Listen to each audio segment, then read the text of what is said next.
నమస్తే, welcome to Magna TV. నేను ఆదిత్య.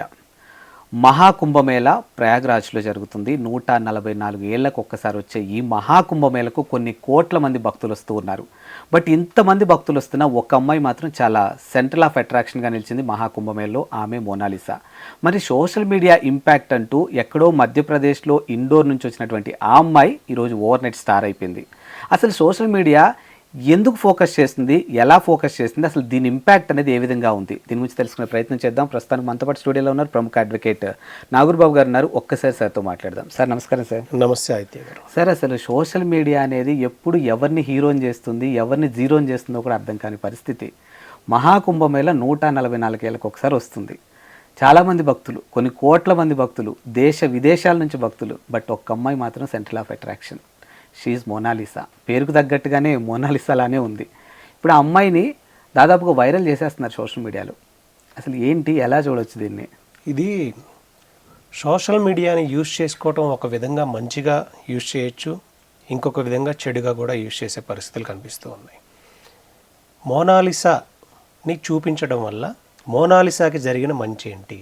ఏం జరగలేదు. ఈరోజు కుటుంబ సభ్యులంతా ఆ అమ్మాయిని ఎక్కడైతే ఇండోర్ నుంచి ఇక్కడికి వచ్చిందో తిరిగి అక్కడికి పంపించే పరిస్థితులు. దీనివల్ల తనకి నష్టం జరిగిందా, లాభం జరిగిందా? 100% నష్టమే జరిగింది. నష్టమే జరిగింది. ఇప్పుడు social media over night star చేసే ఉపయోగం ఏంటి? తన కడుపు మీద కొట్టినట్టే కదా. ఒక విషయం మనం అర్థం చేసుకోవాలి. 21 సంవత్సరాల నుంచి 19 సంవత్సరాల లోపు ఉండొచ్చు అమ్మాయికి. అవును, ఆ అమ్మాయికి.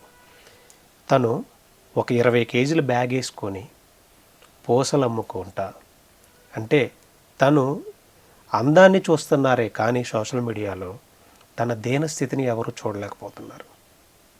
తన ఆకలితో ఇండోర్ నుంచి పూసలు అమ్ముకోవడానికి అక్కడికి వస్తే మీకు తన అందం కనిపించింది.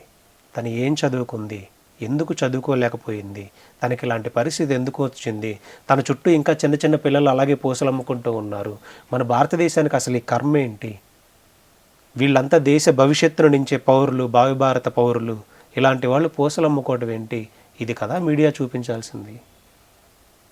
మధ్యప్రదేశ్లో ఉన్న అక్షరాస్యత శాతం ఎంత, మహిళలు ఎంతమంది చదువుకుంటున్నారు, ఎంతమంది చదువుకోవట్లేదు, ఎందుకు మధ్యప్రదేశ్ నుంచి లేకపోతే ఇతర రాష్ట్రాల నుంచి హైదరాబాద్ నగరాలకి ఇలాంటి నగరాలకు వచ్చి పూసలు అమ్ముకుంటా, చిన్న చిన్న బెలూన్లు అమ్ముకుంటా మనకు రోడ్డు అమ్మటి స్ట్రీట్ కనిపిస్తూ ఉన్నారు. ఇది కదా చూపించాల్సింది, ఇది కదా వైరల్ చేయాల్సింది. ఇంకా తనని అందాన్ని ఇలా తన అందంగా ఉందని చూపించారు. తన అందం చుట్టూ ఉన్న ఇవన్నీ కనిపించట్లేదా? ఎక్కడో ఇండోర్ నుంచి తనకు అక్కడికి వచ్చింది అంటే ఉపాధి లేకనేగా.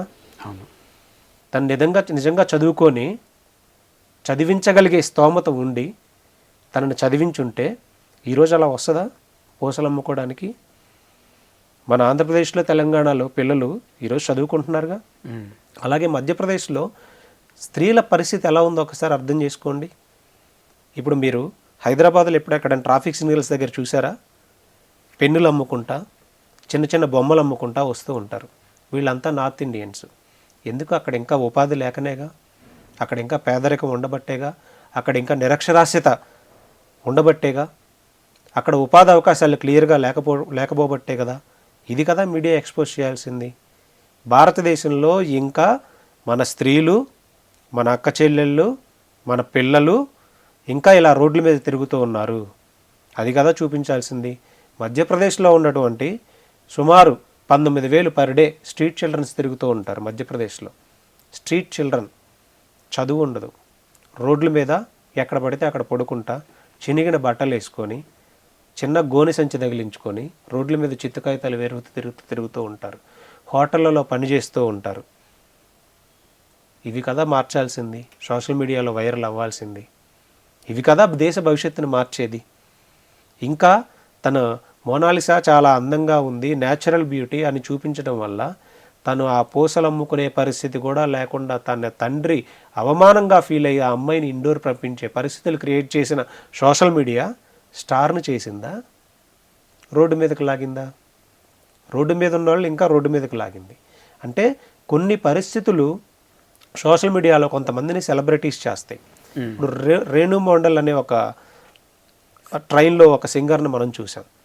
సోషల్ మీడియా అదే హిమేష్ రేష్మియా దగ్గర వరకు తీసుకొని వెళ్ళి ఒక ఒక సాంగ్ పాడించే వరకు తీసుకొని వెళ్ళారు. తర్వాత కచ్చా బాదం అని ఒక సాంగ్ పాడినటువంటి వ్యక్తిని మనం చూసాం. అది అతను కూడా యూట్యూబ్లో చాలా పెద్ద స్టార్ అయ్యి కొంతకాలం నడిచింది. ఆ కన్సిస్టెంటీ ఉంటుందా? వాళ్ళు ఈరోజు ఎక్కడ ఉన్నారు, వాళ్ళ పరిస్థితులు ఎలా ఉన్నాయి? ఒక స్టారు అయ్యారు, మళ్ళీ డౌన్ గ్రాఫ్ కూడా వచ్చేసింది. కచ్చాబాదం అతను కూడా ఒక స్టారు అయ్యాడు, మళ్ళీ డౌన్ గ్రాఫ్ కూడా వచ్చేసింది. కానీ ఈ మోనాలిసా అమ్మాయికి జరిగిన మేలేంటి? ఇప్పుడు తను అందంగా ఉంది, మేబీ ఒకవేళ మోడల్ ఆఫరింగ్ వస్తుందేమో. వస్తే రానుండి, వస్తే మనం ఆఫర్ చేయాల్సిందే. కానీ నేను ఆ కోణం చూడమని చెప్పట్లా. ఓకే, మంచి చెడు రెండు ఉంటాయి కాబట్టి దానిలో ఇప్పుడు ఆ కోణం చూస్తే మనం ఆ ఒక్కళ్ళే కాదు కదా, తన చుట్టూ చిన్న చిన్న పిల్లలు, తన కుటుంబ సభ్యులు, వాళ్ళ ఫ్యామిలీ మెంబర్స్, ఇంకా ఎంతోమంది ఆ ప్రయోగరాజ్కి చిన్న చిన్న పిల్లలు వచ్చి పూసలు అమ్ముకుంటూ ఉన్నారు. ఎందుకు వచ్చింది ఆ పరిస్థితి దేశ ప్రజలకి? ఆ ఎనాలిసిస్ కదా మనం చేయాల్సింది, దాని మార్పు దిశగా కదా మనం చేయాల్సింది. ఈ నేషనల్ మీడియా అంతా ఫోకస్ చేయాల్సింది అలాంటి అంశాల మీద కదా. అది మర్చిపోయి మోనాలిసాని ఓకే తను అందంగా ఉంది, ఓకే మనం ఒకసారి చూపించారు అయిపోయింది, తన వెంట పడతా, వీడియోలు తీస్తా, తన ఇంటర్వ్యూలు అడుగుతా, తన అవి కూడా అమ్ముకోలేని పరిస్థితి క్రియేట్ చేసి, ఏంటిది అసలు? ఈ వ్యవస్థ మారాలి. కానీ ఆ అమ్మాయి విషయంలో నాకు ఒకటి చాలా గొప్ప విషయం అనిపించింది సార్. అంటే వీడియోలో మనం చూసినంత వరకు చాలామంది అమ్మాయితో సెల్ఫీలు దిగి అమ్మాయికి డబ్బులు ఇస్తుంటే తీసుకోవట్లే. ఎక్కడో ఒక ఆత్మాభిమానం అంటారు కదా, అది ఉందేమో అనిపించింది ఆ అమ్మాయికి లిటరలీ. నాకు తనకి ఆత్మాభిమానం, ఆత్మగౌరవం ఉన్నాయి కాబట్టే, భారతీయ స్త్రీలకు అందరికీ ఆత్మాభిమానాలు, ఆత్మగౌరవాలు ఉన్నాయి కాబట్టే వాళ్ళు ఇంకా కష్టాలు, పనులు చేసుకుంటా బ్రతుకుతున్నారు. కానీ వాళ్ళు ఎలాంటి తప్పుడు పనులు చేయటంలా. తనకి నిజంగా ఆత్మాభిమానం ఉంది కాబట్టి తను ఆ పూసలు అమ్ముకుంటా అక్కడ కనిపించింది. లేకపోతే ఇంకేదన్నా పనులు చేసుకుంటూ ఉండొచ్చు వాళ్ళు. మనం ఆ స్థితిని అబ్జర్వ్ చేయాలి. ఆ స్థితిగతుల్ని, వాళ్ళ స్థితిగతుల్ని మార్చే విధంగా మీడియా అనేది కీ రోల్ ప్లే చేయగలగాలి. ఈరోజు మ్యాగ్నా టీవీ ద్వారా మీరు అడుగుతున్నారు. ఇప్పుడు నేను చెప్పే విధానం కొంతమందికి నచ్చొచ్చు, నచ్చకపోవచ్చు. చాలా క్లియర్గా సోషల్ మీడియా అనేది మన స్థితిగతులను పెంచడానికి, మన దేశ అభివృద్ధికి ఉపయోగపడాలి. ఎక్కడైతే లోపభూయిష్టాలు ఉన్నాయో వాటిని బయట పెట్టగలగాలి.